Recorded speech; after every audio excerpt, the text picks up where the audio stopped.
and welcome or welcome back to my channel, Lydia Lost the Plot. I'm Lydia and I'm here today with a book haul. That's right, I have shown no restraint this month whatsoever, and after sharing with you all my book haul from earlier this month, I've gone and bought more books. I've actually bought them this time as well. It's really naughty. But I have a bag here beside me full of all of my exciting new reads, and I will say that they are books that I have reserved at work for ages and ages and ages, and then we got told that we sort of have to buy books, not just keep them on a shelf for ourselves, which, you know, frankly, it's rude. However, I sort of then did buy them, so whatever they did worked, let's just face it. So the first book that I'm going to share with you all today is The Lost City of, I would say Z, a lot of people say Z. I'm British, so I would say Lost City of Z. By David Grann. Now, David Grann wrote The Wager, which is one of my favourite books of this year so far. It is such an incredible narrative non-fiction about a shipwreck that is just phenomenally researched, and it just, honestly, by the time I'd finished that book, I was fully convinced I could survive a Tom Hanks castaway situation. As I've gone further away from the reading experience, reality is starting to hit home. First of all, I can't swim. Second of all, I have no survival instincts whatsoever. I can't even cross a road without nearly getting knocked over. So maybe that's not the best option for me. But David Grann and his powers of description made me believe I could. And he is a phenomenal writer. He also is the author of Killers of the Flower Moon, which was adapted last year to an award-winning movie. But I kind of wanted to go back to the beginning with David Grann. I want to read everything he's ever written. And so this, I believe, was his first first book. And it's a legendary British explorer's deadly quest to uncover the secrets of the Amazon. Now, I'm not into forests, but I can get on board with anything David Grann says, and it just sounds really fun. So I'll read you a bit of the back. Colonel Percy Harrison Fawcett, what a name! The inspiration behind Conan Doyle's novel The Lost World was among the last of a legendary breed of British explorers. For years he explored the Amazon and came to believe that its jungle concealed a large, complex civilization like El Dorado. Obsessed with its discovery, he christened it the City of Z. In 1925, Fawcett headed into the wilderness with his son Jack, vowing to make history. They vanished without a trace. For the next 80 years, hordes of explorers plunged into the jungle trying to find evidence of Fawcett's party. Some died from disease and starvation, others simply disappeared. In this spellbinding true tale of lethal obsession, David Grann retraces the footsteps of Fawcett and his followers as he unravels one of the greatest mysteries of exploration. A mystery of exploration? Yes, please. So I'm really keen to get to this now because I love a mystery. I do like an unsolved case. And David Grann is an incredible writer, so I think I'm onto a winner here. So that's The Lost City of Z by David Grann.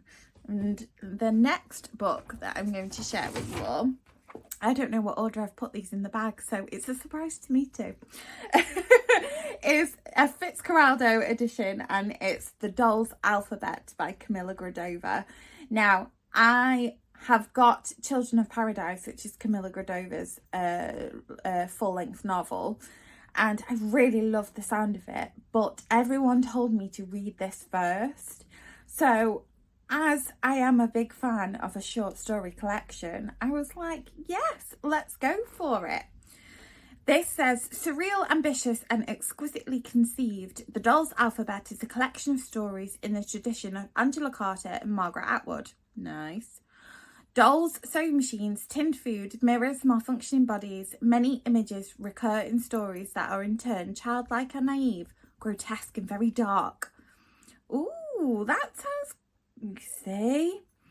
By constantly inventing ways to engage with her obsessions and motifs, Camilla Grudova has come up with a method for storytelling that is highly imaginative, incredibly original, and absolutely discomforting. I like to be discomforted in the best sense. Oh, doesn't that sound like a bit of me? I think it's a bit of you as well. Because that sounds so much fun. What I tend to do is I tend to read short story collections just before bed. So I'll read my day-to-day reading in the days on my commute whenever I get free time. But a short story collection is like how I like to end the day. So I'll read a short story collection usually over the course of like a week or so in tandem with another book. So this might be the one I head to next. If you have read this, or if you've read Children of Paradise, please let me know what you thought of it, unless it's absolutely terrible, and then I kind of don't want to know. Let me find that out for myself. And the next book is Monstrilio by Gerardo, Samano, Cordova. Now, this is just for the look at the cover. Oh, it's just so cool. Now, when I read you the back of this, you will understand why I immediately added it to my shelf. Grieving mother, tick, Magos cuts out a piece of her deceased 11-year-old son Santiago's lung. I mean, seriously? Acting on fierce maternal instinct and the dubious logic of an old folk tale, she nurtures the lung until it gains sentience. Growing into the carnivorous little Monstrilio, she keeps hidden within the walls of her family's decaying Mexico City estate. Eventually, Monstrilio begins to resemble the Santiago he once was, but his innate impulses, though curbed by his biological and chosen family's communal care, threaten to destroy this fragile second chance at life. Creepy young boy grown from a piece of a lung. Yes, sign me up. It's bonkers, but this is what we like. So, I mean, I'm called losing the plot, so I have to kind of stay on piece, don't I? And the next book that I have is, I said I wouldn't buy any books. I lied. Is Supplication by Nour Abi-Nakhoul. Now, look at the cover of this one. Again, just cover designers at the minute just making me so happy. And I'll read you a little bit about it. It is a horror book. An unnamed narrator comes to in a basement, tied to a chair, a man looming over her. Someone has a knife. She emerges from her captivity into a mysterious and nightmarish city, searching for meaning in her new reality. As figures emerge from the night, some offering sanctuary and others judgment, she moves through a fever dream narrative of alienation, fear, and the quest for respite. This powerful debut novel, Supplication, is a hallucinatory literary horror set deep in the consciousness of a woman exploring a changed and frightening world. Now, doesn't that just sound fantastic? Now, I am sort of trying to convince myself that it was worth getting all these books, but I don't think I need convincing when they are this good. I mean, come on, it's going to be ace. And I really am wanting to delve more into horror as a genre. I love horror films and I love horror novels, but I don't read that many horror novels. I'm so heavily influenced by Bookstagram and work and reading for work that I read so much literary fiction it's coming out of my ears. So I think it's going to be really nice to start delving into more genre reading, and horror has always been something that I've enjoyed. So I want it to scare the bejesus out of me. I really do. I like to be frightened in a good way. Now, second to last is Boulder by Eva Baltasar, and it's translated by Julia Sanchez. And I bought this purely because Jack Edwards has not stopped going on about how great this is, and it's teeny tiny. So I feel like I'll read it in a nice like quick sitting, but I also think it's going to be actually really very good.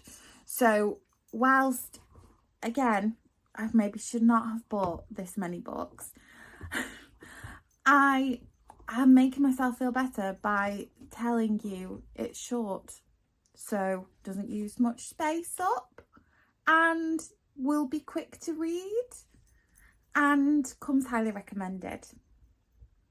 Yeah, we'll leave it at that. And the last book I've got on my book haul to share with you all today is There by Tommy Orange. Now, I heard about this book on @supposedly fun, so if you don't follow Greg yet, please do go follow and subscribe to him because he's just phenomenal.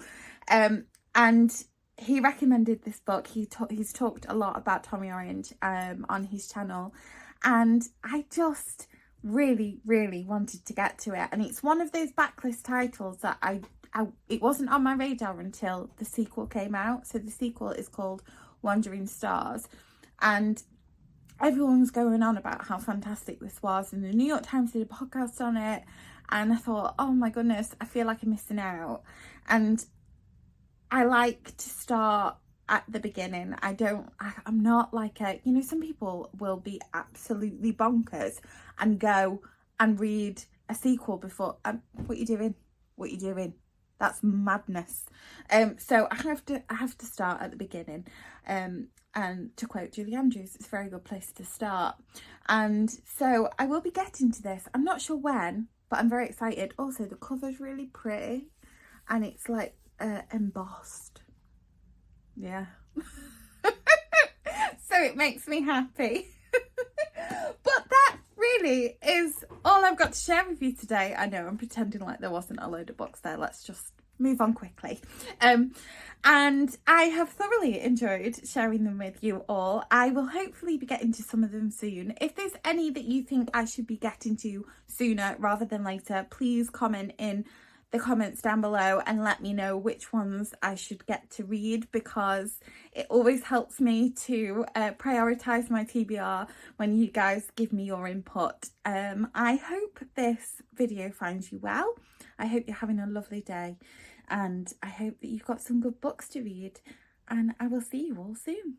Bye bye.